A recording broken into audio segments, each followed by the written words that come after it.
Finalmente saiu a perspectiva do mercado para 2024 da área de tecnologia e também de outros segmentos. E nesse vídeo aqui eu vou compartilhar com vocês tanto a parte de expectativa salarial dos diversos cargos, as funções que mais vão crescer em 2024 e como que você consegue se preparar para poder aproveitar essa onda. A gente vem no processo de recessão do mercado, com um pouco mais de restrição nas contratações, mas 2024 promete. Então, se você quiser estar atualizado com relação a isso, fica aqui comigo nesse vídeo. Esse estudo que eu vou trazer para vocês aqui é simplesmente da Robert Half, uma das maiores empresas de consultorias do mundo, que traz um guia salarial que eles sempre divulgam, né? Anualmente, todo final de ano eles divulgam uma perspectiva para o próximo ano, né? E hoje eu vou trazer para vocês aqui um pouco do que está sendo falado nesse guia salarial, a minha opinião também de como você consegue tirar proveito disso, tá? Antes de começar, eu só queria pedir para você que não é inscrito no canal, se inscreva aqui embaixo para você não perder esse tipo de conteúdo. Tenho certeza que isso aqui vai te ajudar bastante. Então, vamos lá. Eu estou aqui no site da Robert Half, inclusive depois eu vou disponibilizar o link para vocês acessarem.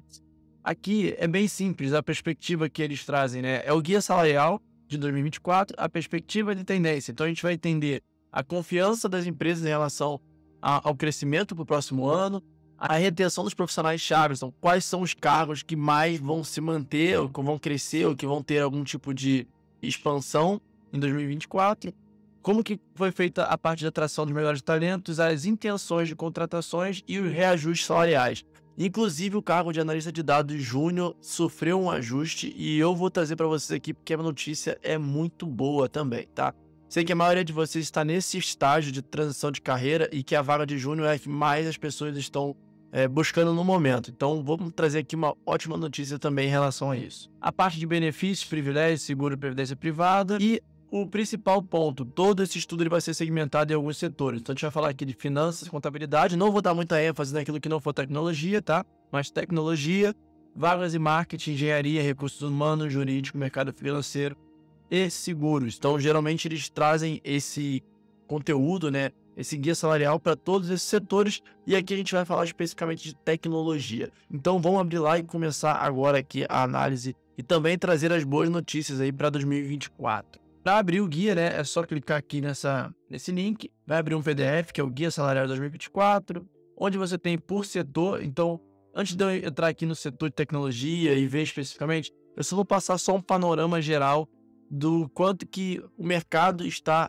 otimista para o ano de 2024. Então, aqui primeiro, a parte de perspectivas e tendências para 2024, né? Qual o nível de confiança para o crescimento da empresa em 2024 em relação ao que foi em 2023? Então é feita uma média geral das empresas, as empresas respondem, as lideranças respondem e eles conseguem montar esse estudo. Então é super assertivo a gente entender o que está sendo falado aqui. Inclusive é isso aqui que vai ditar o ritmo de contratação. Se a gente está vendo aqui um mercado mais pessimista, a gente tem menos contratações. Se a gente tem um mercado mais otimista, a gente tem mais contratações.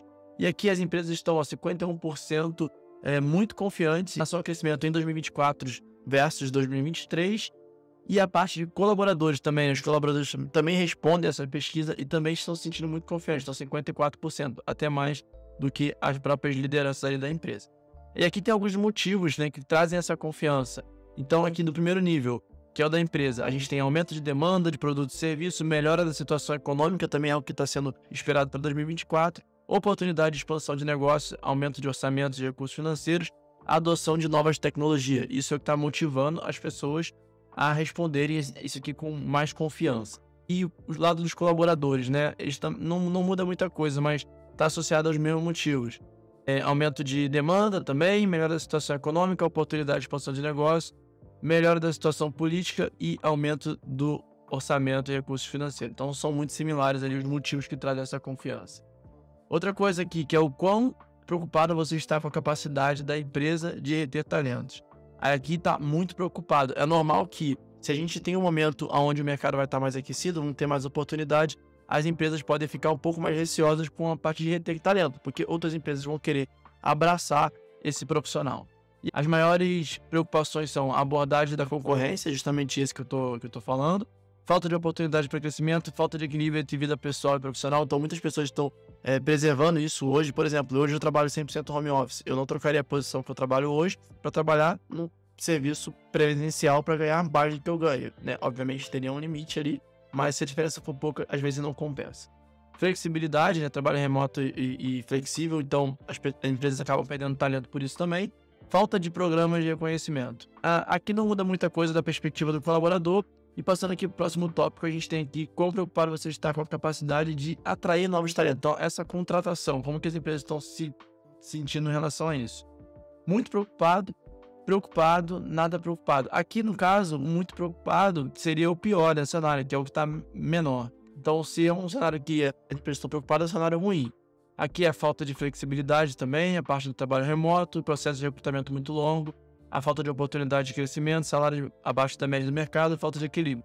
Então, a preocupação aqui, ela está alta em relação a conseguir contratar outras pessoas, mas muito por conta disso. Então, as empresas, o que a gente consegue entender disso? As empresas estão oferecendo, sim, mais contratações, mas pelo que a gente está olhando ali, a parte de flexibilidade, que é o trabalho remoto, horário flexível, isso acaba atrapalhando um pouco na hora de você conseguir fazer essas contratações. Ou seja, as empresas estão contratando mais em modelo híbrido, né? Ou até modelo presencial. A gente consegue concluir isso. Aqui o outro dado geral também, antes da gente passar para a parte de tecnologia, é como os salários devem ser ajustados em 2024. 38% falam que é de acordo com a performance dos colaboradores, 33% com base na convenção coletiva, 17% em relação à inflação. E a outra pergunta também é quais são os fatores determinantes para um aumento de salário. Então, o que faz o profissional ganhar um aumento de salário? Um conhecimento / uma especialização diferenciada, 47%. Então, quem está se capacitando tem a chance de conseguir ter um aumento maior. A performance e as entregas constantes e 43% a experiência. Todas são bem altas, né, em termos de percentualmente falando, mas a parte do conhecimento e especialização diferenciada é o principal motivo. Inclusive, se você quiser se desenvolver tecnicamente, a gente tem uma plataforma com diversos cursos, lá tem curso de SQL, de Python, que vai te deixar preparado para poder atuar numa função de analista de dados júnior. E em 2024, se você conseguir iniciar os estudos ali agora nesse finalzinho de ano e se dedicar também no início do ano ali de 2024. A plataforma é bem completa, com todo o meu conhecimento e conhecimento de outras pessoas também que vivem esse mercado diariamente. Foi compilada com diversos cursos, muita mão na massa, muitos projetos, portfólio, tudo que você precisa para poder começar. O link vai estar aqui na descrição se você quiser conhecer um pouco mais sobre a plataforma. E aqui um outro ponto também que é importante a gente entender são os planos de contratação. Porque hoje a gente tem plano de contratação em diversos segmentos, né? Para projetos, pessoas que vão trabalhar de temporária, ficam um projeto e depois saem, projetos longos, projetos curtos e profissionais permanentes. Aqui então, profissionais permanentes, 54% estão crescendo. Então, profissionais permanentes está em expansão, está em crescimento. Vamos ter mais profissionais permanentes. Projeto de curto prazo, menos de 6 meses, 47% está em expansão, tem 40% de manutenção e 3% de redução. Então, isso aqui também não teve nenhuma grande variação. Projetos longos com mais de 6 meses, 38%. Então, as empresas não estão expandindo muito projetos com mais de 6 meses, estão mantendo, né? 38%, e também me chamou a atenção esse dado, né? Congelamento de projetos longos. Então, as empresas não vão tentar arriscar muito em projetos longos, tentar fazer mais projetos curtos, pelo que a gente está vendo aqui, né? Nessa manutenção e nessa expansão, e vão congelar projetos longos.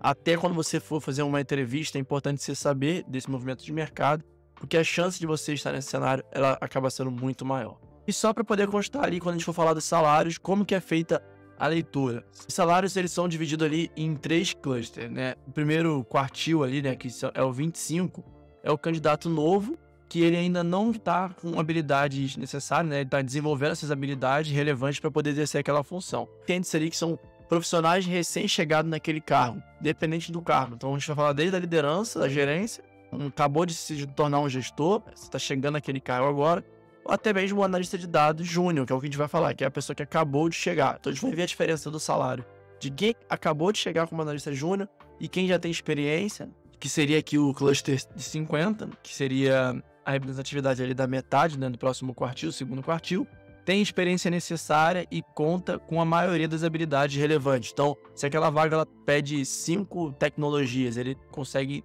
entender ali bem 3 ou 4, a maioria delas. E o último quartil, né, que a gente tem aqui, que é o 75, é o profissional que tem mais experiência do que você de fato usaria ali e conta com habilidades relevantes para o trabalho, além de especializações e certificação. Então esse aqui é a pessoa que já está muito focada nos estudos e com muita experiência também. Então vai ter geralmente um salário muito mais alto e com as certificações também vai poder manter e justificar esses salários mais altos. Então a gente vai ver esses 3 tipos de salários para diversos cargos, tá?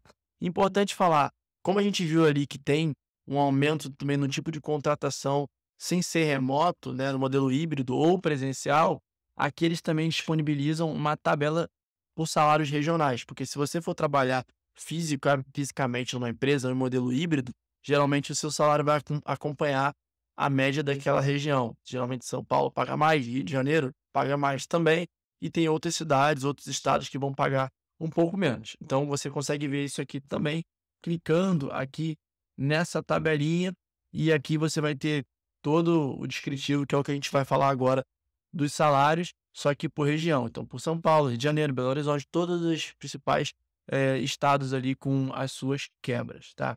Então, voltando aqui no guia salarial, agora a gente vai para a parte aqui da tecnologia, onde começa as principais revelações sobre o setor.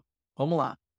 Clicando aqui, ó, em tecnologia, a gente tem os profissionais mais demandados permanentemente e os profissionais mais demandados por projeto. E aí a gente começa aqui com um desses profissionais, que é o consultor ERP. A gente tem um engenheiro de dados, inclusive, antes de ver esse guia salarial, eu já tinha trazido para vocês aqui no canal, para quem acompanha aqui o canal, que a área de engenharia é uma área que está em grande expansão. Inclusive, vou deixar o link de um vídeo aqui em cima e no final desse vídeo aqui, do vídeo que eu gravei sobre a área de engenharia de dados.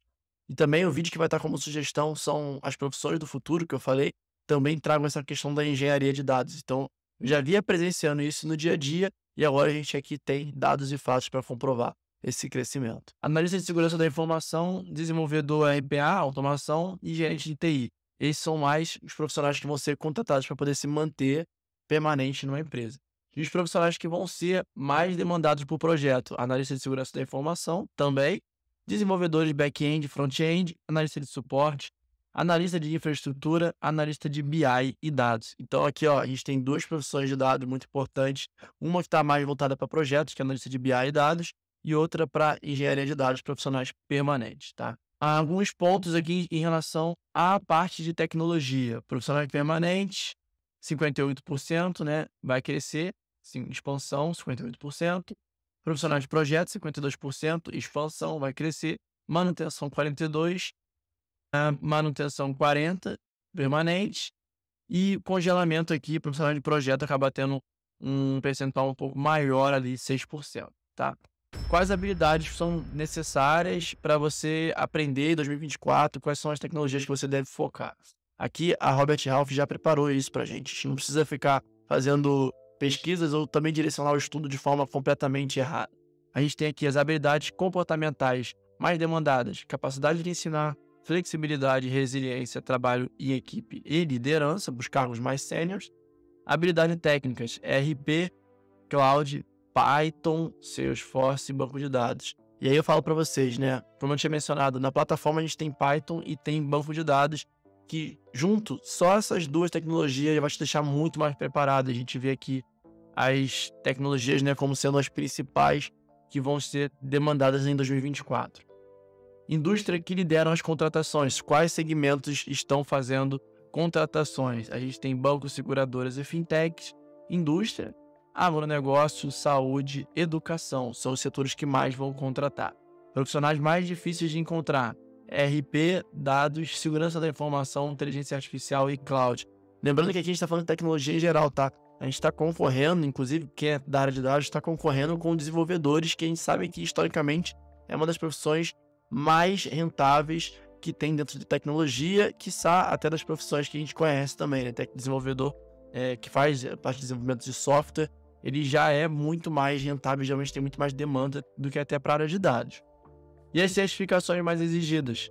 A gente tem o COBIT, o CCPV, aí aqui dentro da parte de infraestrutura, né? Tem redes, tem cloud, tem segurança da informação. E aí eu sempre trago para vocês também certificação para trabalhar com dados especificamente, não é um baita diferencial, pode te ajudar. Às vezes a empresa até paga, então se a empresa for pagar, faz diferença. Se você não tiver dinheiro para pagar, ou se você não tiver ainda o benefício da empresa pagar isso para você, eu recomendo que você não invista nisso no momento de transição de carreira, tá? Foque muito mais em adquirir um curso, seja na plataforma da Datamarket, qualquer outra escola também de ensino, que vocês consigam estar muito mais preparados com projetos reais do dia a dia para que você consiga exercer a função. Você vê que aqui, ó, nas certificações mais exigidas, nem entra a parte de dados. Você tem infraestrutura e rede que realmente pede certificação. Segurança da informação também pede certificação, você precisa ter, porque é mais questão de auditoria até.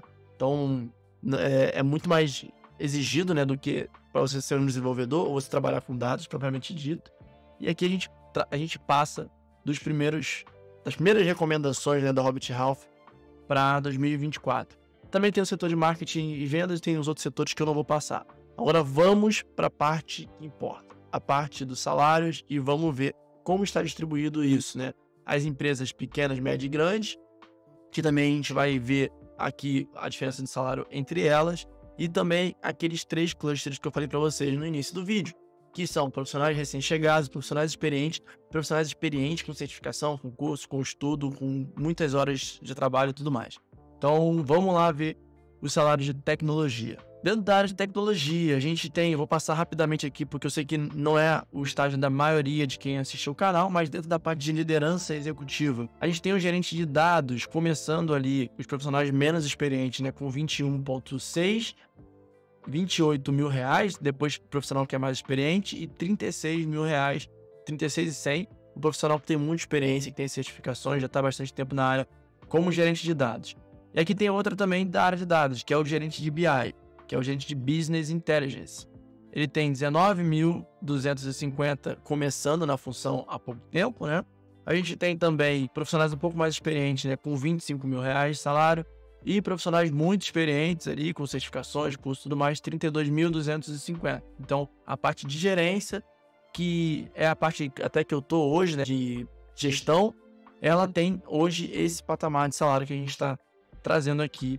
Obviamente, isso aqui é uma média Brasil, né, dependendo da região que você for trabalhar. Se o seu modelo for híbrido físico, né, presencial, você acaba ganhando um pouco mais ou um pouco menos, dependendo de onde você morar. A parte de desenvolvimento, também a gente tem os desenvolvedores aqui, eu não vou passar muito sobre isso.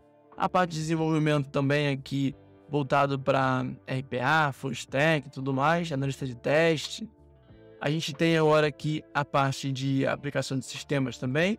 Analista de negócio, Business Analyst. A gente sempre fala dessa função que às vezes as pessoas nem sabem que conhecem. O analista de negócio, ele é aquele profissional que lida com dados, lida com Excel e tudo mais, mas ele não tem um core, né, um background muito de tecnologia.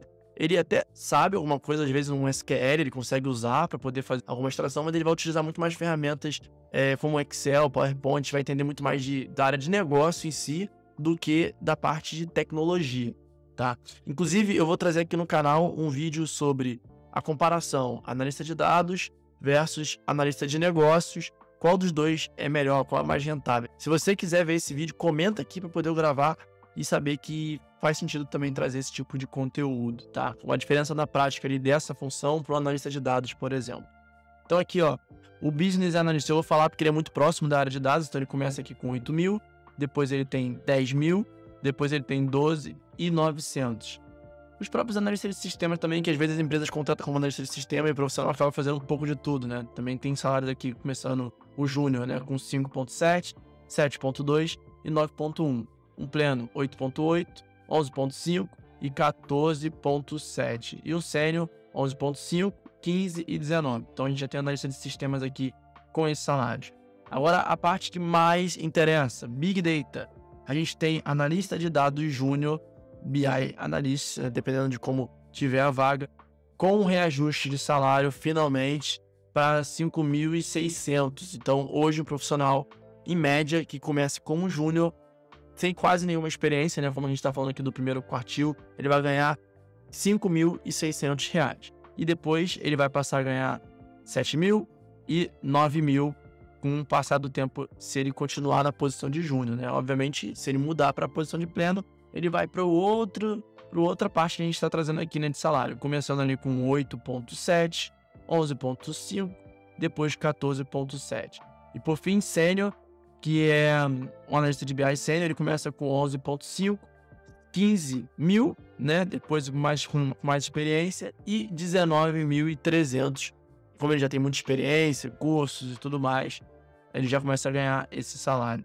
Outra função importante, né, que às vezes você está trabalhando na área técnica, você não quer seguir para a área de gestão, você quer continuar se tornando um profissional que vai meter a mão no código. Você tem a função aqui de especialista de BI, que começa em 13,050, depois, com mais experiência, 17 mil e, por fim, 21.900. A função de especialista é a mais comum que a gente vê no mercado, né, para profissionais muito experientes, e é o passo mais difícil depois para subir. Então, até a função de especialista, você consegue ter uma progressão assim muito rápida, comparando assim com os outros tipos de profissões, tá? Em média, por exemplo, eu fui de analista júnior para pleno e para sênior e depois para especialista em mais ou menos 2 anos, né? 1 ano e meio a 2 para cada uma dessas. Então, eu iniciei como analista júnior, 1 ano e meio, 2 já era pleno, 1 ano e meio, 2 já era sênior.